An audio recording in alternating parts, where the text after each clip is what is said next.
Guys, welcome to my YouTube channel Mannat let's learn everyday.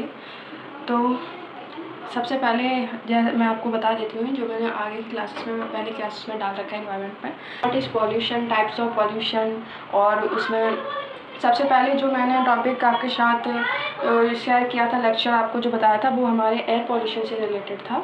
अब next मैंने उस पर डाला था कि वाटर पॉल्यूशन क्या होता है। तो वाटर पॉल्यूशन में मैंने आपको उसकी डेफिनेशन दी थी और किन किन चीज़ों से वाटर पॉल्यूशन हो रहा है ये बताया था। तो अब मैं इस वीडियो में आपको बताने वाली हूँ कि इफ़ेक्ट्स ऑफ वाटर पॉल्यूशन क्या है और प्रदूषित जल से कौन सी जो डिजीज़ होती हैं, बीमारियाँ होती हैं, वो ह्यूमन बॉडी में हो रही हैं। पहले aquatic organism will be dead, मतलब जलीय जो जीव होते हैं उनकी मृत्यु हो रही है। Second is soil fertility also decrease, मतलब मृदा का जो उपजाऊपन है वो भी कैसा हो रहा है, मृदा का जो उपजाऊपन है वो भी कम हो रहा है। Third is it caused for many disease in human, मतलब मानव शरीर में बहुत सारी बीमारियों का ये कारण है। सबसे पहले मैंने लिखा हुआ है, सबसे पहले है हमारा कॉलेरा। तो कॉलेरा हमारे किस जीव के कारण होता है, तो caused by vibrio cholera bacteria, मतलब कॉलेराई जीवाणु के कारण यह रोग होता है। और ये किन समय पाया जाता है, तो अनरिप्ड मतलब अधपके फल हो गए, हमारा पॉल्यूटेड वाटर हो गया, कोस्टल एरिया हो गया, इन समय ये पाया जाता है। आप कोई पूछ ले इसके सिम्टम्स क्या क्या हैं, तो हम बताएंगे कि इसके सिम्टम्स हैं बुखार आना, फीवर आना, उल्टी होना, दस्त लगना, शरीर में दर्द होना, ये सब इसके सिम्टम्स हैं। और हैजा प्रदूषित जल के माध्यम से, जैसा कि मैंने आपको बताया, प्रदूषित जल के माध्यम से हैजा फैलता है और इसका कारण है, किसके कारण ये फैलता है, वो है कॉलेराई जीवाणु। तो क्वेश्चन इसमें इसी लाइन में दो क्वेश्चन हैं हमारे। अगर एग्जाम में आए कि हैजा जो हमारी बीमारी है वो किस माध्यम से फैलती है, उसका माध्यम क्या है, तो हम कहेंगे कि प्रदूषित जल के कारण फैलती है। और अगर पूछा जाए हैजा का कारण क्या है, हैजा फैलने का कारण क्या है, तो हम कहेंगे कॉलेराई जीवाणु। तो ये हमारी पहली डिजीज। सेकंड है हमारी मलेरिया। क्या सेकंड है हमारी मलेरिया। तो मलेरिया में हम जानते हैं प्रदूषित जल एनाफिलीज मच्छरों की संख्या में वृद्धि करता है, मतलब polluted water increased breeding of Anopheles mosquito. Okay, अब हम सेकंड इसमें जानते हैं ये किस एरिया में ज़्यादा फैलती है बीमारी, तो तराई रीजन, मतलब तराई क्षेत्र की जगह पे ये ज़्यादा फैलती है। इसका कॉज क्या है, प्रोटोजोआ। ये मैंने इसलिए एक लाइन में लिखा हुआ है, ये क्वेश्चन बनेगा कि मलेरिया का कॉज क्या है, प्रोटोजोआ। प्रोटोजोआ मतलब प्लाज्मोडियम पे इफेक्ट डालता है और इससे क्या होता है, हमारे जो आरबीसी होते हैं, आरबीसी ब्लड का वो होते हैं ना एक सोर्स, तो आरबीसी लगातार ये प्लाज्मोडियम जो होता है क्या करता है, हमारी बॉडी में आरबीसी को लगातार खाता है, जिससे कि कभी कभी इंसान की हेल्थ पे बहुत ज़्यादा ही इफेक्ट पड़ जाता है। और अगर इसमें पूछा जाए मलेरिया किस मच्छर के कारण फैलता है, ये एनाफिलीज मच्छर से, मॉस्किटो से फैलता है। अब हम इसके आगे जानते हैं। तीसरा है हमारा पोलियो। तो पोलियो में क्या है, कॉज्ड बाय पोलियो वायरसेस, मतलब पोलियो विषाणु के कारण पोलियो फैलता है, ये पोलियो जो डिजीज़ है। और ट्रांसमिशन इसका होता है can be possible by polluted water, मतलब संक्रमण जो इसका फैलता है वो प्रदूषित जल से हो सकता है। इसका फैक्ट हम जानते हैं, तो जो हमारे स्पाइनल कॉर्ड ऑफ पेशेंट, मतलब रोगी के मेरु रज्जु को ये प्रभावित करता है। पूछा जाए पोलियो किस ऑर्गेन को हमारे प्रभावित इफेक्ट करता है, डालता है, तो वो स्पाइनल कॉर्ड हो गया। 2014 में WHO ने India is a polio free country कह दिया था। WHO ने डिक्लेयर कर दिया था कि 2014 में क्या दिया था कि इंडिया में अब कोई भी पोलियो के मरीज़ नहीं है या ना के बराबर है, कभी कभार हो जाता है, क्योंकि 3 वर्ष में एक भी केस नहीं मिला था, तब 2014 में WHO ने ऐसा बोला। अब पूछ लिया जाए वर्ल्ड पोलियो डे सेलिब्रेट कब करते हैं, तो ये हो गया हमारा 24 अक्टूबर।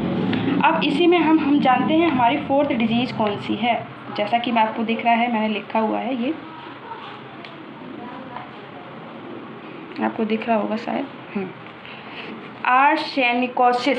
ओके, तो इसकी हम जानते हैं कि excessive amount of arsenic in water, मतलब पानी में जब आर्सेन की मात्रा बढ़ने पर ये रोग होता है।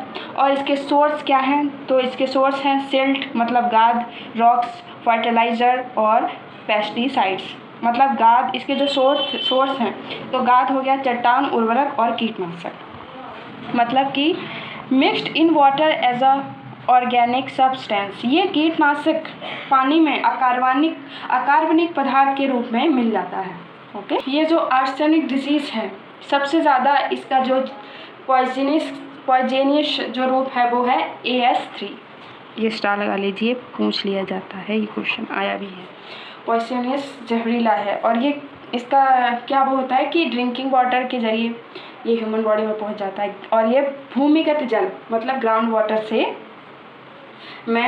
के ज़रिए, ये ग्राउंड वाटर का इसका वही है, तो उसके ज़रिए ही आर्सेनिक डिजीज़ में ये सारी चीज़ें हो जाती हैं।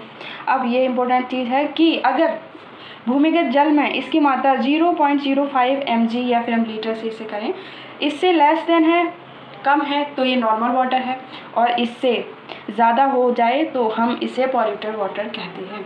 आर्सेनियस इफ़ेक्ट्स हम जान लें, ये भी हमारे एग्जाम में पूछ लिया जाता है। इससे इफ़ेक्ट्स क्या होते हैं, मतलब क्या ह्यूमन बॉडी पे इसका असर दिखता है, तो हम कहेंगे स्किन पे ब्लैक स्पॉट पड़ते हैं, मतलब त्वचा पे काले धब्बे पड़ जाते हैं। स्किन इंजर्ड हो जाती है, मतलब स्किन कैंसर भी इससे होता है। एंजाइम ऑफ बॉडी इफेक्टेड, शरीर के अंगों की क्रिया एंजाइम जो प्रभावित हो गई है उसकी वजह से कम हो जाती है।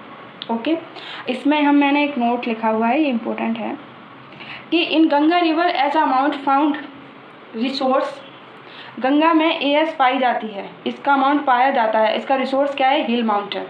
गंगा का रिसोर्स क्या है, हिल्स माउंटेन। तो गंगा में AS जो पाया जाता है उससे सबसे ज़्यादा प्रभावित होने वाले क्षेत्र कौन से हैं, या फिर हम कहें गंगा नदी में जो आर्सेनिसिस की मात्रा कहाँ पे बढ़ गई है, सबसे ज़्यादा कहाँ पे है। ये आया हुआ क्वेश्चन है हमारा, इसीलिए स्टार लगाया है मैंने। तो ये सबसे पहले रॉ वाइज में लिखा है। सबसे पहले अगर पूछा जाए, अगर आपको ऑप्शन में वेस्ट बंगाल लिखे तो आप टिक कर सकते हैं, फिर Bihar, and then UP, and then Jharkhand. और पूछ लिया जाए कि सुपीरियर लेक वाटर पॉल्यूटर किससे, जो हमारी USA की जो सुपीरियर लेक है वो भी आर्सेनियस से पॉल्यूटेड देखी गई है। ओके, तो फ्लोरोसिस की डेफिनेशन जान लेते हैं।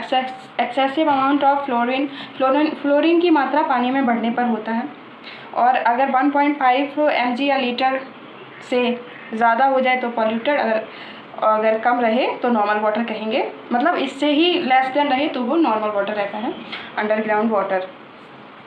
तो फ्लोरोसिस से क्या बनता है, फ्लोरीन, और फ्लोरीन में देखा गया कि कंज्यूमर अवर इनेमल, मतलब इनेमल का संरक्षण करता है, जो इनेमल का संरक्षण करता है फ्लोरीन। इससे क्या होता है, जब इसका अमाउंट बढ़ जाता है तो इसके इफेक्ट्स क्या क्या हैं।